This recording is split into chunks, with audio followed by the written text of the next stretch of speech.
It's the damn news. Delivering a message now news. Inform you on the daily world acting stupid. What's happening?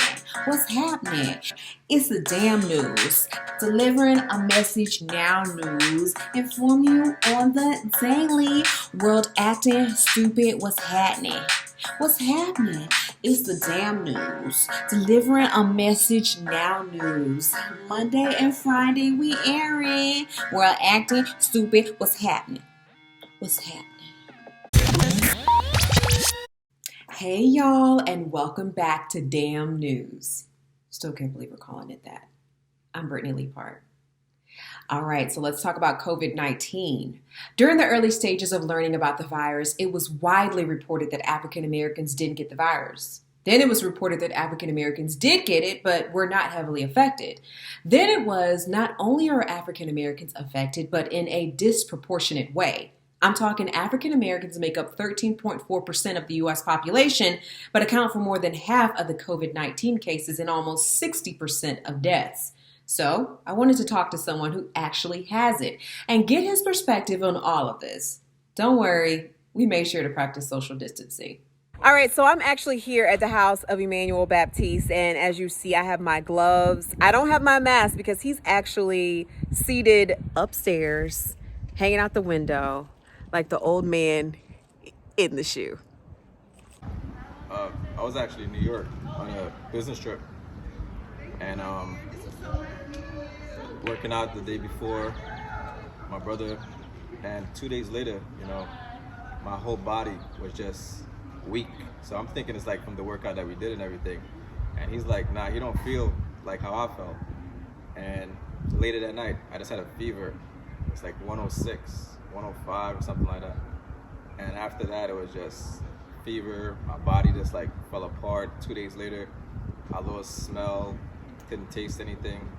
It was crazy. Like within the next week, I started hallucinating, hearing sounds, seeing stuff. And I probably stayed in New York about 12 days. And then at that point, I'm like, you know what? I got to get out of the city. I'm about to die. Let me go back to Georgia, my family, whatever the case is. And I came back down. I had somebody drive me from New York all the way to Georgia. Came down, saw the doctor. He took me to the hospital. He's like, go into the hospital, get an x-ray for my chest, then do a CT scan. Found out I had a slight case of pneumonia. And then they did the swab test in my nose. Worst thing ever. If you don't have to do it, don't do it. And I was diagnosed with COVID.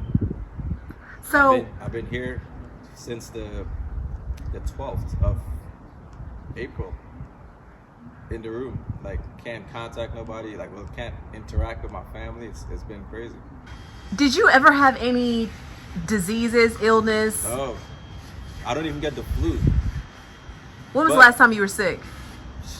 Like, I've never been hospitalized in my life. Never broken a bone. Nothing. I'm really boring. All right, so you come home, no medicine. Talk to me about what the days and weeks after were like for you.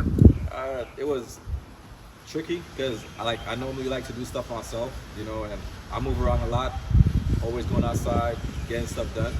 So to be confined into one location is really, really hard. But mentally, I'm like, I got to figure out a way to do it. Thankful that, my spouse, Michaela, she was here to help me.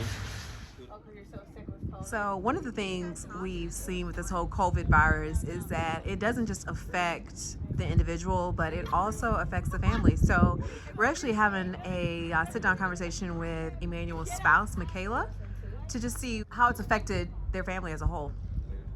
Whenever you found out he was coming home, what went through your mind at that point? Definitely worried. I have a 10-year-old, Emma, who's 3, just turned 3, and then my son, who is 7 months. So my concern automatically went to them,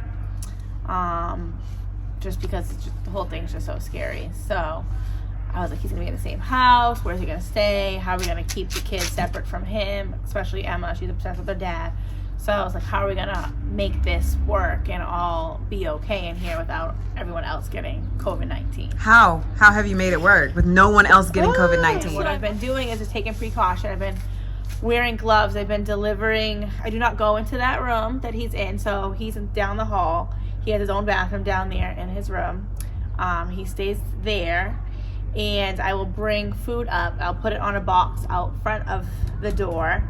And then I'll knock at the door, let him know the food's there, and I'll go down the stairs. I wear a mask and I wear gloves. And then when I'm down the stairs, he'll open the door and retrieve his food.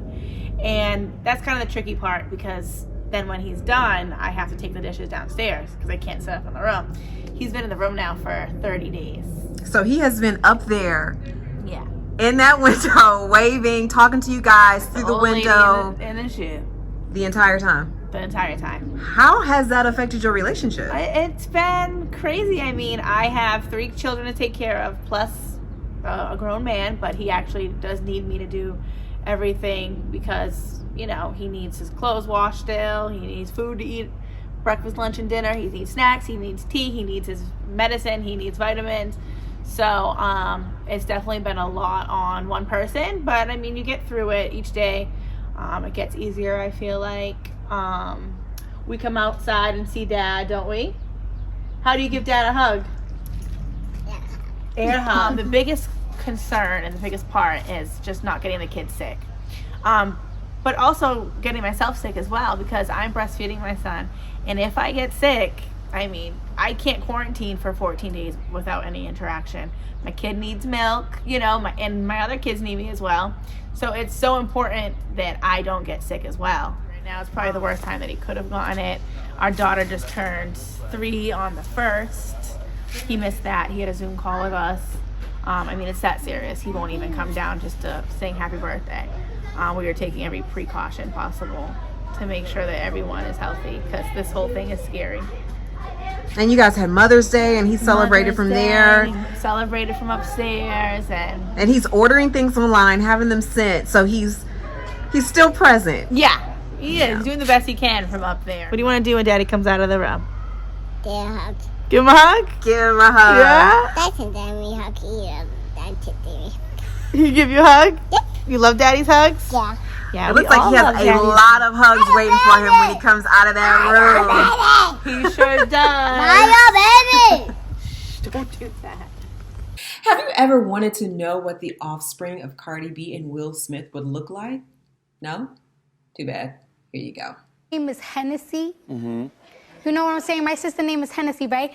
So everybody used to call me Bacardi. So I always call myself Bacardi, right?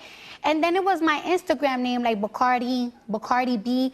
But for some reason, my Instagram keep getting deleted. And I think it was Bacardi that had something to do with it. Mm-hmm. So I just shortened it to Cardi B. I can't unsee that.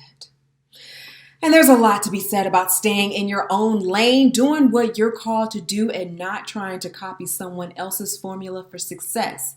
But you know what? Sometimes jingles help you remember things a lot better. So here's one to help you remember to stick to what you're called to do. Hey y'all, so I was inspired to sing a little song this morning. Here it goes. My lane is my lane, your lane is your lane. When you start crossing, please hit the brakes. 'Cause what is for me, my God has for me. And he won't take that sunshine away. Hey. And one woman decided to prank her spouse in one hilarious and slightly disgusting way. I mean, it's funny, but I would be ready to throw some hands if this happened to me. But then you can't be mad because it's natural. But then when you find out it's a prank, do you laugh or yell? Just take a look. I have to do my water broke prank. It's too much. No, it ain't. It's cold. Please hurry. Baby. Okay, my water just broke. It's not supposed to happen right now. But you have to deliver the baby. Both of them? Yes. I'm not sure I can do that. Baby, please. Oh, shit. Oh. Help!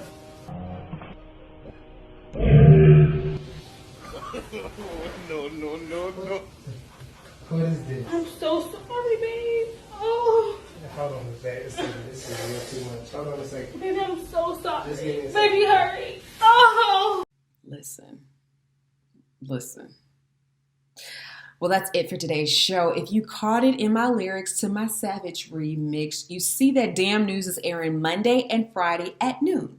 Y'all, I'm committed to doing this thing twice a week. So please support and share and like and love and, give me some money.